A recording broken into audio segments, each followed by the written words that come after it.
This month's bell chant is the invocation of the names of the Bodhisattvas, which you can find in your chant book on a loose leaf page. When we begin, please feel free to chant along or follow along silently, whatever you're comfortable with.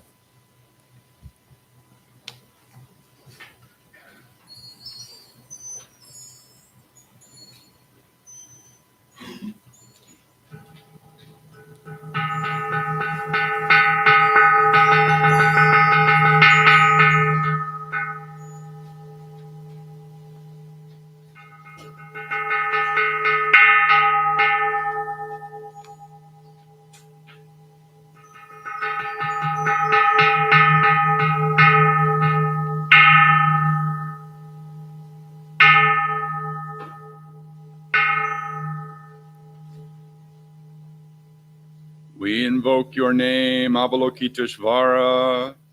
We aspire to learn your way of listening in order to help relieve the suffering in the world. You know how to listen in order to understand. We invoke your name in order to practice listening with all our attention and open-heartedness. We will sit and listen without prejudice. We will sit and listen without judging or reacting. We will sit and listen in order to understand. We will sit and listen so attentively that we will be able to hear what the other person is saying and also what is being left unsaid. We know that just by listening deeply, we already alleviate a great deal of pain and suffering in the other person.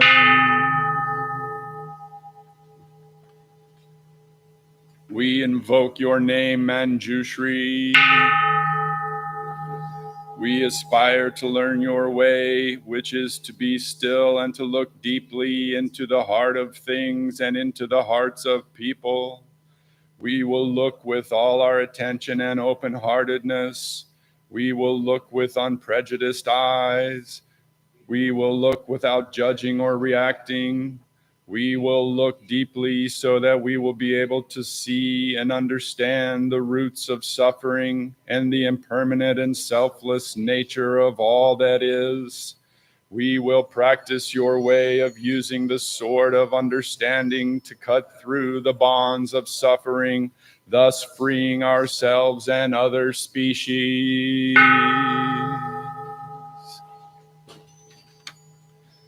We invoke your name, Samantabhadra. We aspire to practice your vow, to act with the eyes and heart of compassion, to bring joy to one person in the morning and to ease the pain of one person in the afternoon. We know that the happiness of others is our own happiness, and we aspire to practice joy on the path of service. We know that every word, every look, every action, and every smile can bring happiness to others. We know that if we practice wholeheartedly, we ourselves may be an inexhaustible source of peace and joy for our loved ones and for all species.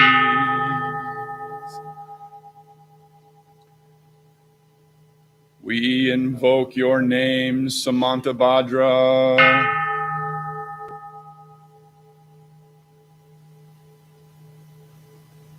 We aspire to practice your vow to act with the eyes and heart of compassion. Did I just read that one? Excuse me. We invoke your name, Kashitagarbha. We aspire to learn your way of being present where there is darkness, suffering, oppression, and despair, so we can bring light, hope, relief, and liberation to those places. We are determined not to forget about or abandon those in desperate situations. We will do our best to establish contact with those who cannot find a way out of their suffering, those whose cries for help, justice, equality, and human rights are not being heard. We know that hell can be found in many places on earth. We will do our best not to contribute to creating more hells on earth, and we will help transform the hells that already exist. We will practice in order to realize the qualities of perseverance and stability, so that, like the earth, we can always be supportive and faithful to those in need.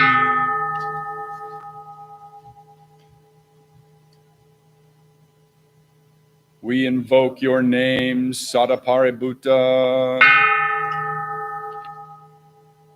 We aspire to learn your way of looking deeply with the eyes of non-discrimination in order to see the true qualities of others. Whenever you meet anyone, you bow respectively and say in appreciation, I respect you deeply. You are a future Buddha. We vow to look deeply into ourselves to recognize the positive qualities that are there, to accept and to love ourselves. We vow only to water positive seeds in ourselves and in those around us. By doing so, our thoughts and words and deeds will give rise to self-confidence and acceptance of ourselves, our children, grandchildren, and all those we know. We vow to look deeply with the eyes of non-discrimination to see that the joy and success of the other person is also our joy and success. We vow to behave and to speak with humility and respect. We vow to practice loving speech and help people who underestimate themselves see that they are wonders of the universe. We know that only when we are able to transcend the barriers of a separate self shall we be able to transform the superiority, inferiority, and inequality complexes and realize true happiness and freedom.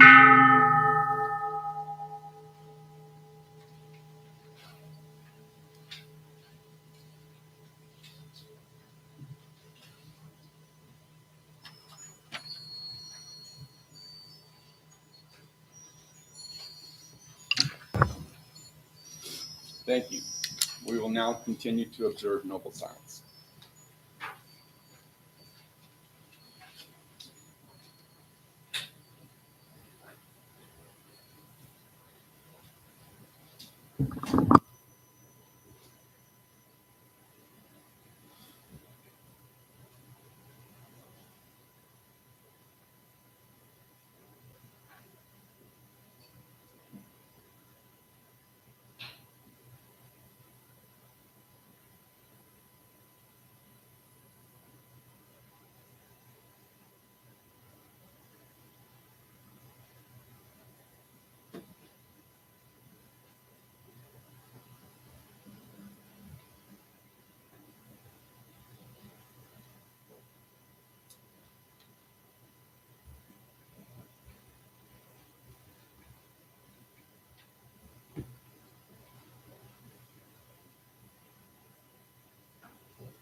This time I would like to invite the incense lighters to come forward, please.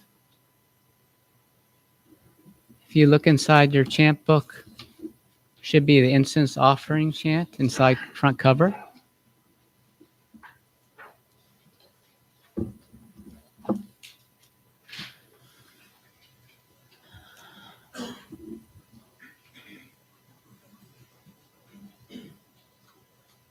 invite you to chant along with me. In gratitude, we offer this incense throughout space and time to all Buddhas and Bodhisattvas. May it be fragrant as earth herself, reflecting careful efforts, wholehearted awareness, and the fruit of understanding, slowly ripening. May we and all beings be companions of Buddhas and Bodhisattvas. May we awaken from forgetfulness and realize our true home.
Good morning.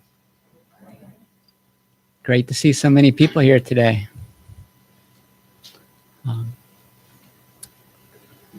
So a few courtesy announcements. If you have a small child with you, I don't see any small children here today, but we do have space downstairs if you need to take a break. There's a water fountain down there, there's bathrooms down there as well. Also, if you go through the curtains there to my left, there's also bathrooms there as well.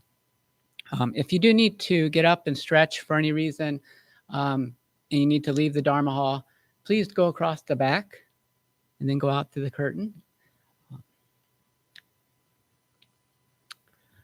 When we do the chants, just chant mindfully.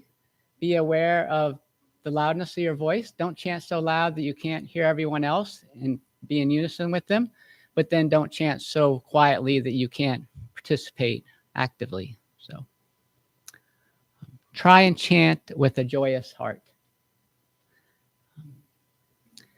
At this time, I want to invite everyone to stand up and we'll greet each other silently.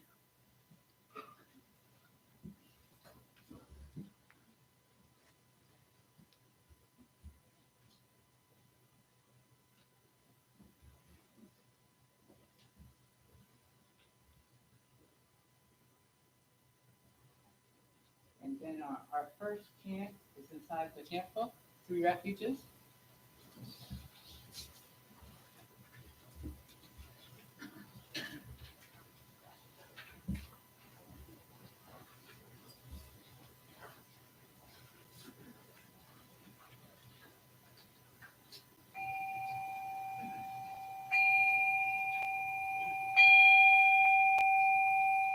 I go for refuge to Buddha, my deeply awakened mind, the living source of understanding and compassion, which must be cultivated to be known fully. I go for refuge to Dharma, the path of mindful living, leading to healing, joy, and enlightenment, the way of peace, which must be cultivated to be known fully. I go for refuge to the Sangha, the loving and supportive community of practice, realizing harmony, awareness, and liberation, which must be cultivated to be known fully. I am aware that the three jewels are within my heart. I vow to realize them. I vow to understand living beings and their suffering. I vow to cultivate loving kindness and compassion, and to practice joy and equanimity. I vow to live simply and sanely, content with few possessions, and to keep my body healthy. I vow to let go of all worry and anxiety in order to be light and free. I am aware that I owe so much to my parents, teachers, friends, and all beings. I vow to be worthy of their trust, to practice wholeheartedly, so that understanding and compassion will flower, and I can help living beings be free from their suffering. May the Buddha, the Dharma, and the Sangha support my efforts. May the Buddha, the Dharma, and the Sangha support my efforts. May the Buddha, the Dharma, and the Sangha support my efforts.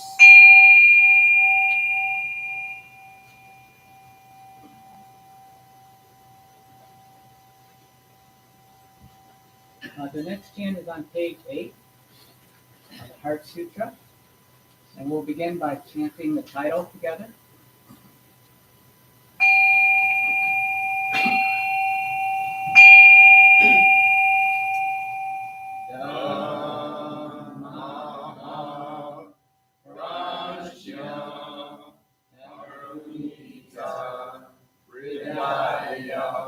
Sutra. The Bodhisattva of great compassion, from the deep practice of prajna, paramita, perceived the emptiness of all five skandhas, and delivered all beings from their suffering. O Shariputra, form is no other than emptiness, emptiness no other than form, Form is emptiness, emptiness form. The same is true of feeling, thought, impulse, and consciousness.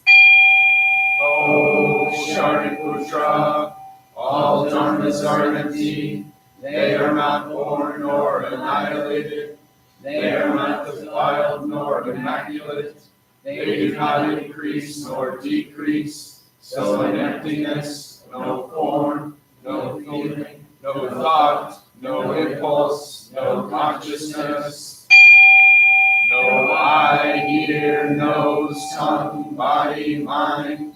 No form, sound, smell, taste, touch, or objects of mind. No realm of sight. No realm of consciousness. No ignorance, nor extinction of ignorance. No old age and death, nor extinction of them. No suffering, no cause of suffering. No cease from suffering. No path to lead out of suffering. No knowledge, no attainment, no realization, for there is nothing to attain. The Bodhisattva holds on to nothing but prajna, paramita. Therefore the mind is clear of any delusive hindrance. Without hindrance there is no fear. Away from all perverted views, one reaches final nirvana. All Buddhas of past, present, and future, through faith in prajna, paramita, attain to the highest perfect enlightenment. Know then the prajna, paramita, is the great Dharma, the radiant, fearless mantra, the utmost supreme mantra, which is capable of allaying all pain. This is true beyond all doubt. Proclaim now the highest wisdom, the prajna, paramita, gate, gate, para gate, para samgate, bodhisattva. Gate, gate, para gate, para samgate, bodhisattva. Gate, gate, para gate, para samgate, bodhisattva. Dhamma prajna paramita Vidaya Sutra.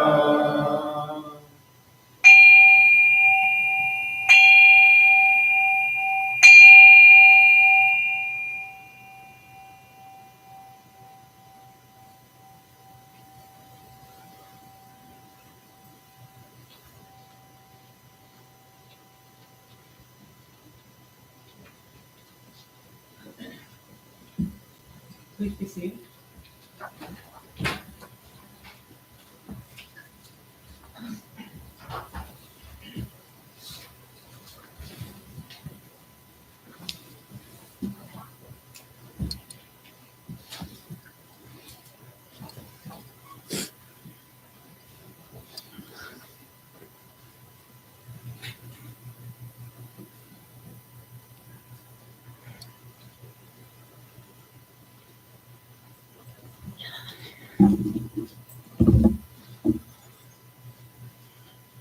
Good morning.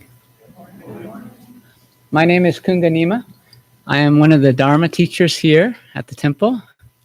So nice to see everyone here this morning.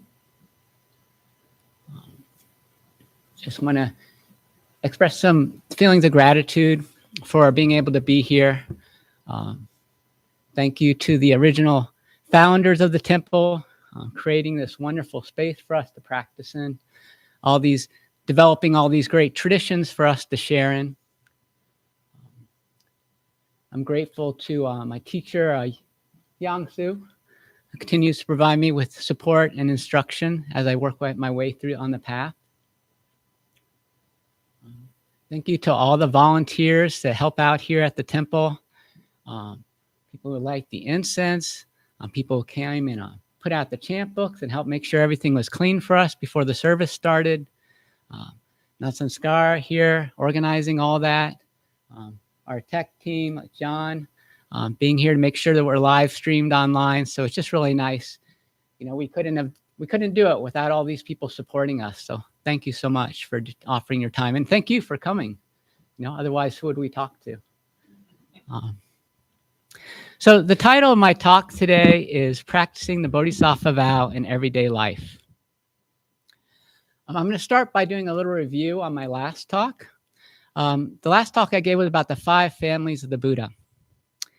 And today I'm going to talk about the Mahayana family, which is the 5th family, but I thought it'd be good to review what I said before. So in traditional teachings, the first family is the disconnected family. So these are people who are not really practicing any spirituality and might be engaged in activities that are harmful to themselves and others. In the traditional teaching, we can think of these people as experiencing a glass of poison water. You know, it's creating suffering for themselves and others. You can't really share it, or when you share it, it makes other people sick. The next family is the indefinite family. So these are people who have maybe heard about spirituality or thought about following a certain path, but they really haven't committed themselves to it. In the teachings, we say these are people who have like a glass of like cloudy water or water that needs to be purified in some way. They're just kind of waiting for the right causes and conditions to bring them into the spiritual path. The third family is the hearer family. So it's like people listening actively to the teachings, you know, coming to religious services. And that might be, you know, this is in the Buddhist tradition, we say these are 5 families of the Buddha because everybody has this like innate Buddha nature. But really, this could apply to any religion. You know, anybody who's following their spiritual path, you know, dedicated their spiritual path, is considered like a hearer or listener of the teachings. And with the glass metaphor, these are people drinking a glass of pure water, you know, which can nourish them and help alleviate their suffering. The 5th family, which is what I'm going to talk about today, is the Mahayana family. And so that's the Buddhist term for it. I don't know what the term for it in other religious denominations would be, but the Mahayana family in this is people who are actually engaged in their practice, not only to relieve their own suffering, but that of others. And so here the glass of water has been transformed into like a glass of medicine, which you can share with others and help to relieve their suffering. Okay. So this temple is part of the Mahayana family of Buddhism, meaning that we are interested in not only reducing our own suffering, but also those of anyone that we come in contact with, basically everyone we come in contact with. So the hero of the Mahayana family is the Bodhisattva. The Bodhisattva basically means, Bodhi means awakened, and Sattva is being, so like awakened being. We actually have a Bodhisattva class or training we have here at the temple. It runs from January to August, so it's 8 months long. The students meet every month. They're completing journals every day. They're helping out on Sunday services. Many of the Bodhisattva students were the ones that were like helping out set up today. Or people have already taken the Bodhisattva class. We're also assisting a lot as well. So the primary text for the Bodhisattva class is The Way of the Bodhisattva by Shantideva. And what I'm going to be talking about today is a series of verses from that text. Okay. And there's lots of different translations of this verses. They've been created into different types of prayers in different places. But the one I want to use today is one that's been meaningful to me, and I use it as part of my daily practice. May I be a guard to those who need protection, a guide to those on the path, a boat, a raft, a bridge to those who wish to cross the flood. May I be a lamp in the darkness, a resting place for the weary, a healing medicine for all who are sick, a vase of plenty, a tree of miracles. And for the boundless multitude of living beings, may I provide sustenance and awareness, enduring like the earth and sky, until all beings are free of suffering and all attain awakening. I'm going to go ahead and read it again. It's kind of long. May I be a guard to those who need protection, a guide to those on the path, a boat, a raft, a bridge to those who wish to cross the flood. May I be a lamp in the darkness, a resting place for the weary, a healing medicine for all who are sick, a vase of plenty, a tree of miracles. And for the boundless multitude of living beings, may I provide sustenance and awareness, enduring like the earth and sky, until all beings are free of suffering and all attain awakening.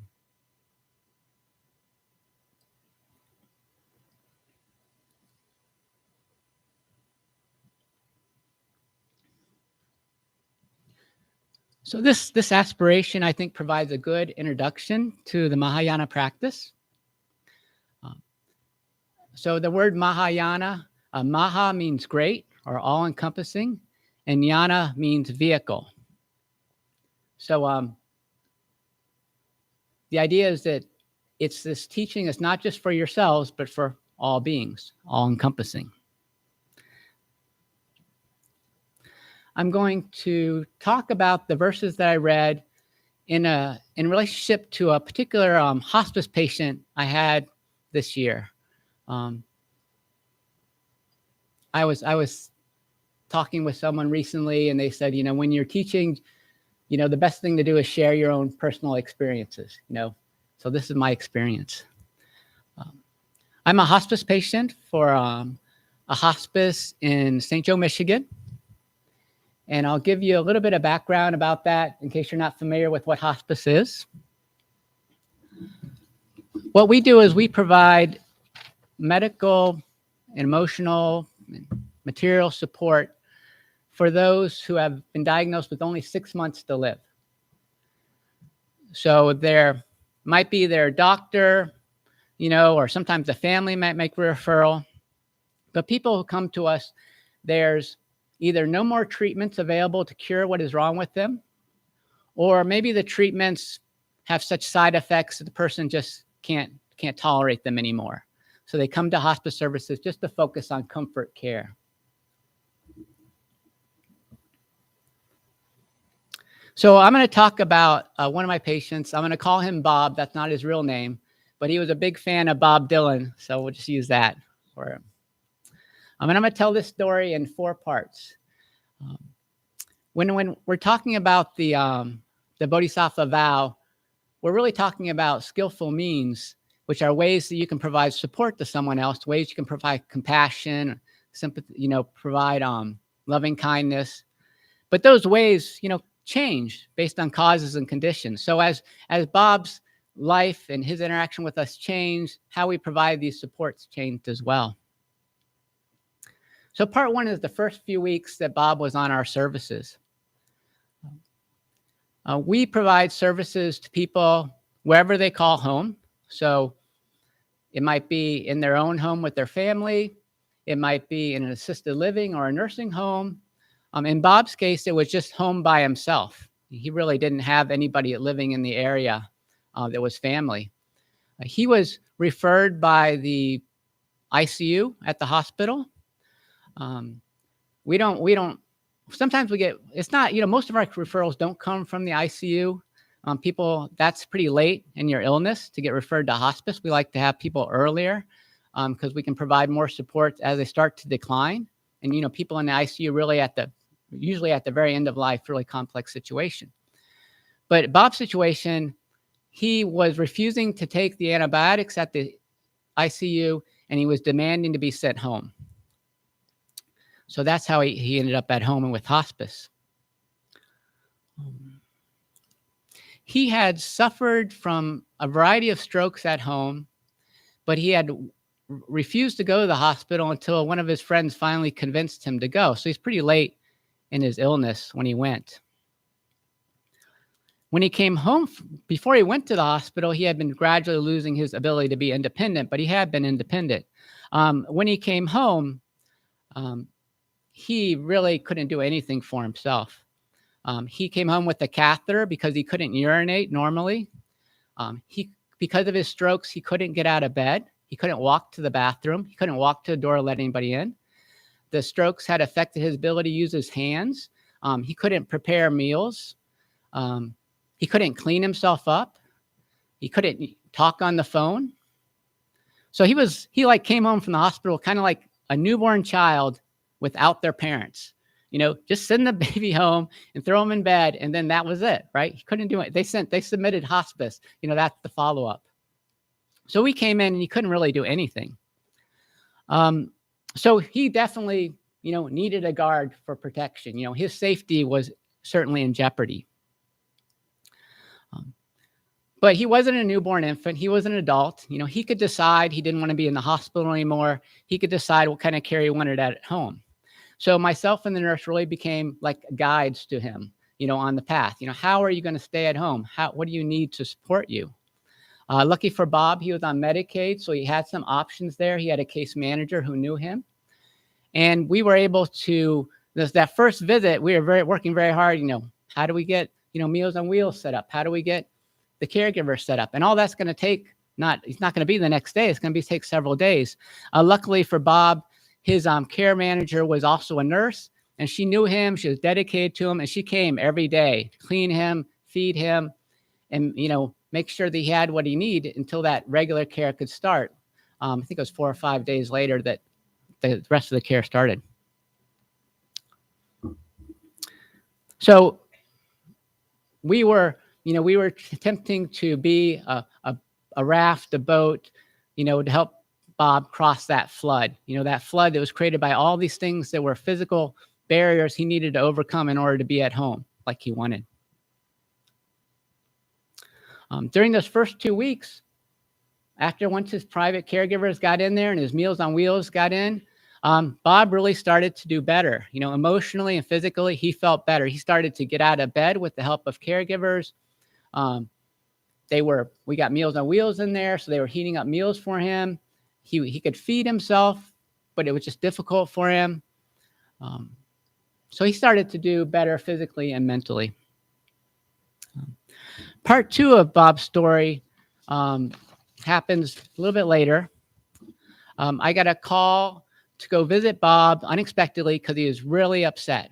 And he couldn't really explain it on the phone, because even though he could use the phone, you couldn't really understand what he's communicating because his speech was so mumbled. When I got there, I found out that what had happened was that Bob was really angry at his friend who he said had stolen a bunch of money from him. His caregiver, his case manager, had noticed when she visited that Bob had money around the house. He didn't believe in the bank. He just kept money around. And that was fine maybe when he was by himself, but now all these caregivers were coming in, and she thought it was not safe to have all this cash laying around. So Bob and his friend decided that they would take the money to his friend's house. Well, they did that, but then Bob changed his mind. And when the money came back, it wasn't the same amount of money, Bob said. And no one had written down how much money was collected at the beginning and taken out. So during my visit, I kind of helped Bob and his friend to kind of work through that. Bob got his money back, but it wasn't all the money he thought he should have. He was really mad at his friend who he felt like stole from him. The friend was really upset because Bob didn't trust him. And the friend returned all his keys and everything and said, "I'm not helping you anymore." And he left. That was like a Friday. And then when I came back on Monday, I got a call to visit Bob again. And Bob was still angry. And he was so angry, he said I needed to take the lockbox off the door, which was allowing the caregivers to get in to help him, and not come anymore. And the only person that could come was the nurse when he needed to have his catheter changed or, something done with the catheter. He didn't even want the caregivers in there anymore. He was improved a little bit. Like he could answer the door and he could talk on the phone well enough to say, he needed some help, but he was still in pretty bad shape. For me, I thought, that's a terrible decision to cut out everybody and cut out the caregivers and everything. But that's what Bob wanted. He basically was saying that he wanted a resting place. He needed a break from us. I wanted to pause here in the story and remind us of an image that Joyson Su brought up a little bit ago when in his talk. He talked about compassion being two words of a bird, like wisdom and compassion were each on, you needed both of them to fly.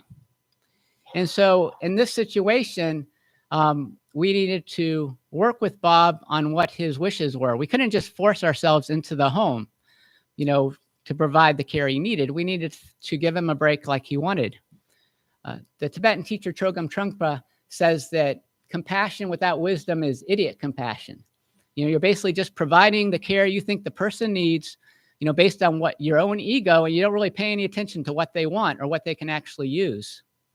So we were trying not to do that. And so we stopped all our visits. I took the lockbox off his door. The nurse just went in there. And we actually started to talk about in hospice whether or not he was even appropriate for our care, because, we have to provide the services in order for you to get the care. If you're refusing the services, then we don't keep you on services. So part 3 happens here. Bob had been by himself for a week.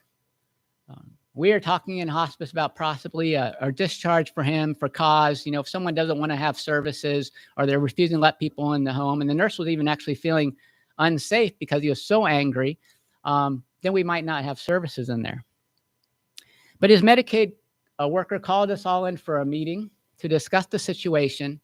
And when we got there, Bob had a complete change of view. He was very upset that he had gotten angry with us. He said he didn't know what he was doing. He was apologizing about the way he had acted. And he realized that we really had been a guide to him when he needed that support. And we had really provided that means for him to cross that flood of his illness in the beginning. So we talked to him a lot. We provide a lot of emotional support, a lot of healing medicine to help him to deal with that, adjust with that. And he started to say how, he wanted to know why he had a catheter. No, he wanted to know if maybe occupational therapy and physical therapy and speech therapy might help him regain some of the things he had lost. These are things that we had maybe offered at the beginning, but he was kind of depressed at that time and didn't want any of those services. So through our conversation, we decided that it'd probably be best for Bob just to revoke his hospice services and to sign on to like a visiting doctor program, like a house calls program. Okay? So again, we had to help him in this situation. Myself and the nurse had to, again, be the lamp to show him the way, and the bridge and the boat and the raft for him to get across to that new idea, that new place. I had to make referrals to house calls for him. We had to, set things up, make sure he had the right equipment in the home. I actually had to help him complete all the paperwork for the next service because Bob couldn't write and he had problems with reading. So I really felt like a vase of plenty or a tree of miracles because I could do all these things that he needed, and there was really no one else that could do them for him. No one else available to come in there and provide that support. So we set everything up, hospice discharge. A few days later, he admitted into the next services, and I haven't heard from him since. So I assume he's doing well with that. Part 4 of my story has to do with what my takeaway from that experience with Bob. How that experience really benefited my own spiritual development and Bodhisattva journey.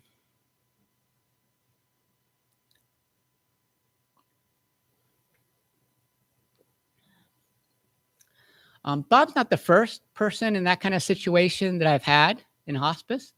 I've been doing it for 17 years. I probably had maybe 10 people who lacked the physical resources to get the care they needed, and they lacked the mental capacity to advocate for themselves to get that care.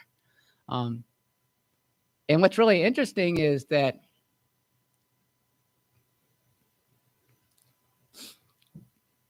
pause a minute. Those are my favorite patients, just because I get to provide all those services to them. I've had patients who are newly out of prison, weren't getting Social Security, didn't have IDs or anything, didn't have any caregivers in their home. I've had patients who, lived in homes where the washer and dryer didn't work and the person couldn't get to the bathroom anymore. They didn't have, clothing to wear, utensils in the kitchen to cook with, all kinds of things. So it was a new experience for me when I first encountered that, because in my own life, when I grew up, we never experienced that type of poverty. We always had everything we needed. My parents both had good jobs. My biggest stressor at Christmas time was not getting every single little thing that I wanted, or just not being happy with those things that I got after the first couple of days. Then I was already on the next desire for more and more things.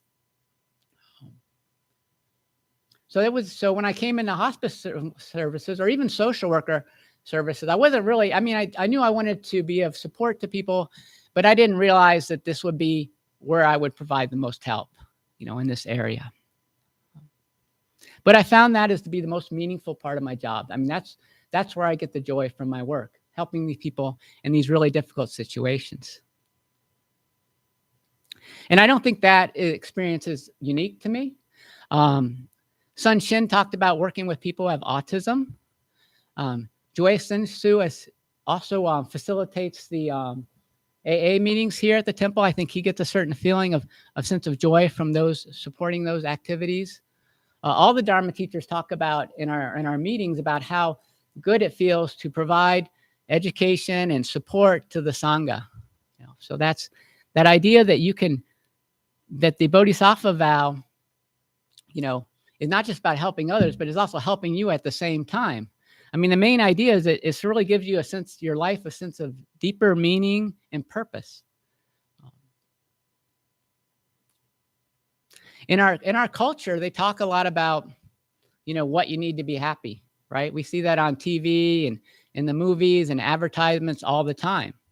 It's always something like some experience or some project or a certain amount of money is what you need to be happy. But all those things are impermanent, and none of those things will give you lasting happiness. But this Bodhisattva vow to help other people, it does really provide that joy, this ongoing. As long as you're alive, you have that ability to help yourself and help others, and you can get joy from that experience. So that's what I want to leave you with today. Thank you. So I invite you to prepare yourself for meditation. We do have a couple of chairs available, so if you're uncomfortable sitting on the cushion, feel free to take a chair. Get yourself in a comfortable position with your legs crossed in front of you. Try and sit with a straight back. Put your right hand inside your left hand and pull that up against your stomach, thumbs together. You pull your chin in. And then for your awareness, you can just start off being aware of your breathing. Breath coming in through your nose, your mouth, or wherever it's comfortable, sometimes feeling it in your stomach. And then the breath going out. And if something comes into your mind, some thought, just recognize it as a thought and just let that go and just allow yourself to be present in the moment.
So now is our opportunity to share joys and concerns.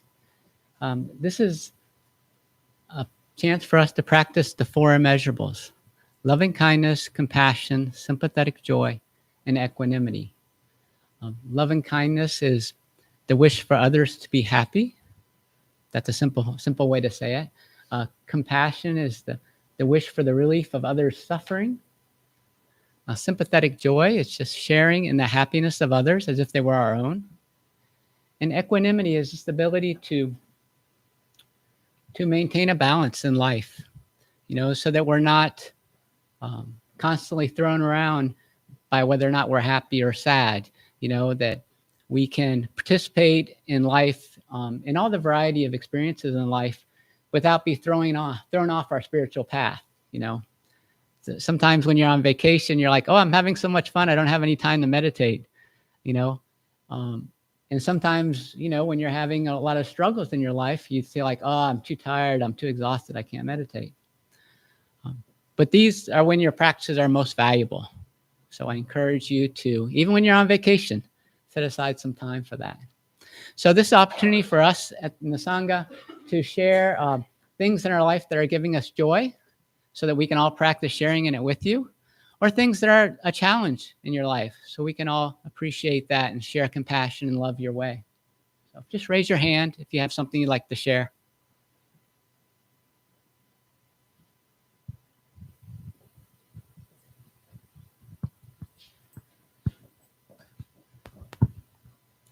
This is a joy and a concern.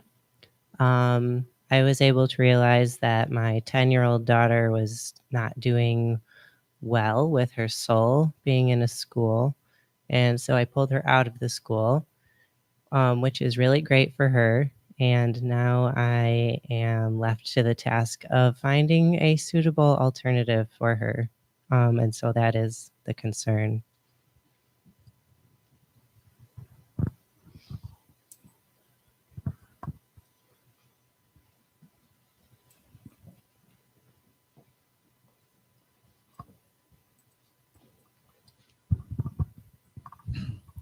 So this week, my wife and I found out that an old friend of ours was diagnosed with stage 4 cancer, actually back in around Thanksgiving.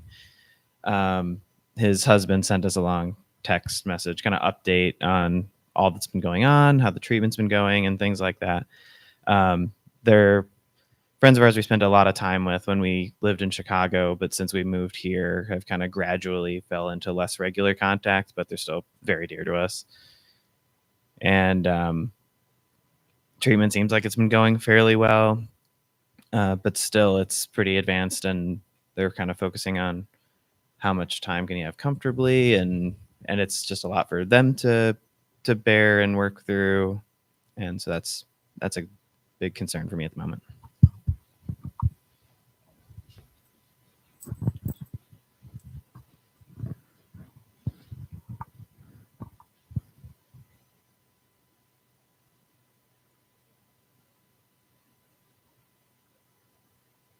I'll share a concern. My neighbors across the street from me, their daughter had a mental health crisis last year. She had to leave school, and she had previously had a brain injury and had almost died. And so they're just under a lot of stress, trying to help her recover from that and thinking about what her life looks like going forward. Thank you.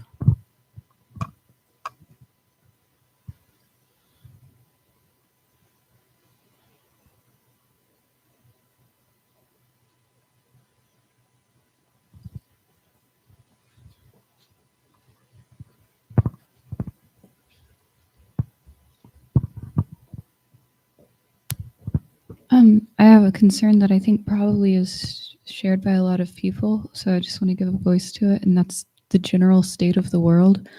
And also I'm concerned a lot about the people in Gaza that are being continuously bombed, and it's something that eats up a lot of my thought and worry.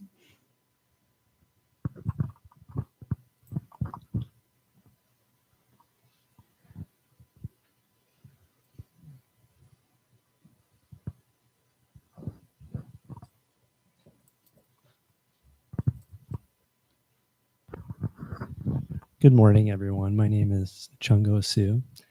My nieces and nephews, they live not far from here in Wyoming. And my family, we live in Lowell and have very different experiences, kind of living in the country versus living in the city.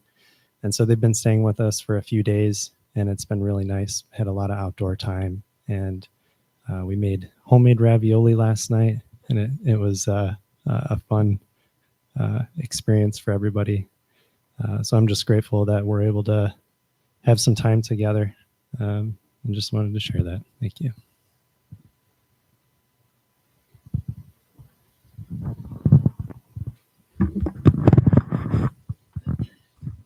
Thank you.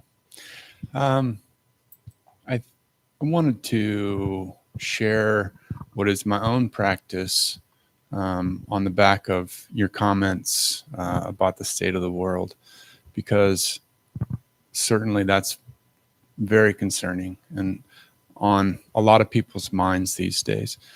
And thinking about the people in Gaza or suffering in the world in general can be very overwhelming. And so for myself, in my own practice, what I choose to do is to not be overwhelmed, is to do what I can, because what I can do is just touch the people around me. And echoing, Kunga's talk on the Bodhisattva Vow, it does help. I choose to see that if I am kind to my neighbor, the neighbor next door to me, the neighbor on the cushion, the neighbor on the street, and try and bring compassion and kindness to them, that's how I help the people in Gaza. And that, it may sound a little bit funny, but that's what I can do. And that becomes the body outside your body, or the continuation of your karma, because it ripples. And if I spread that to the person next to me, they will spread that to the person next to them, and it will reach across the ocean. So.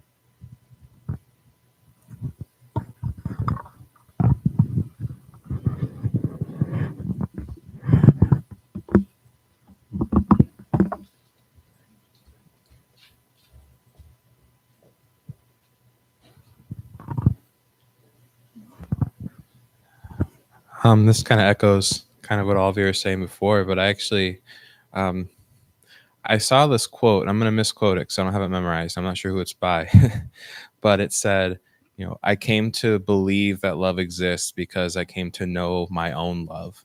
And I feel like, to kind of echo what you all were saying, is when you're feeling hopeless, just remember the love that you're showing, the compassion that you're showing, and at least there's one place that you can be sure of.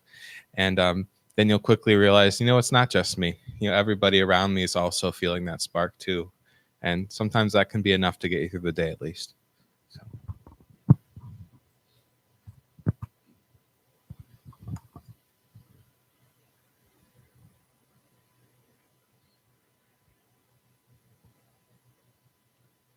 Right, so we'll go ahead and have a moment of silence to hold those feelings of joy and concern in our heart.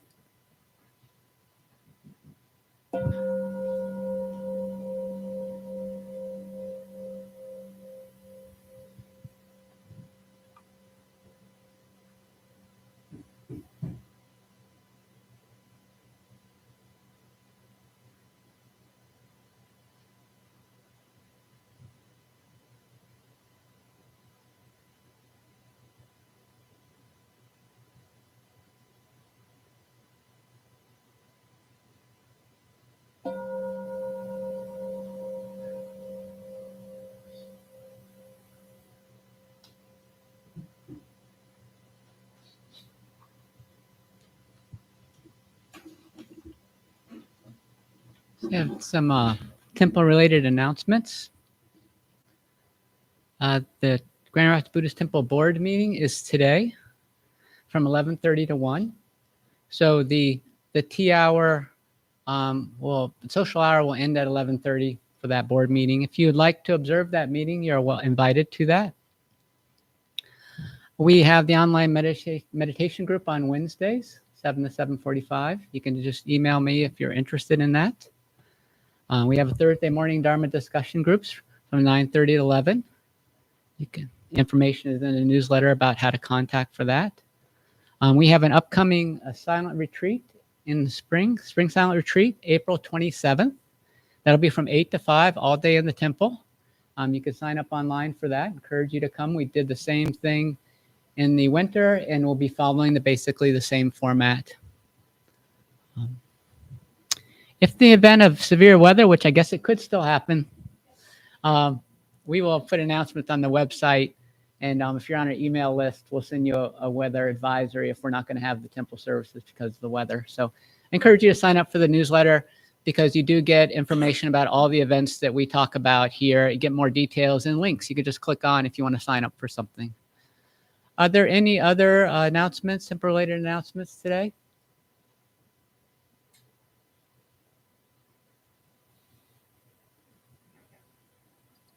Okay.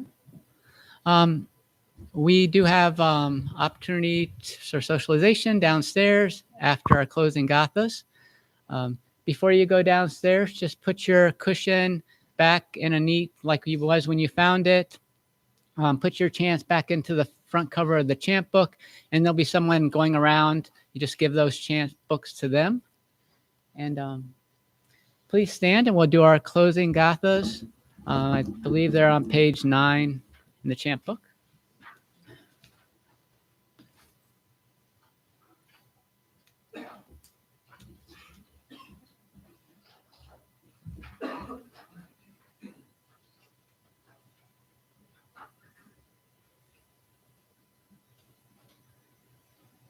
For all skillful action ever committed by my decent soul, on account of my beginningless greed, anger, and ignorance, born of my body, mouth, and thoughts, now I atone for them all. Vast is the robe of compassion, a formless field of benefaction. I wear the Buddhist teachings for the benefit of all sentient beings. All beings, one body, I vow to liberate. In this blind passion, I vow to uproot. Dharma gates without number, I vow to penetrate. The great way of Buddha, I vow to attain.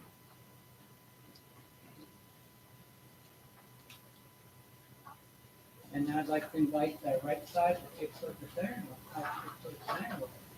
I bow to the center. Thank you very much.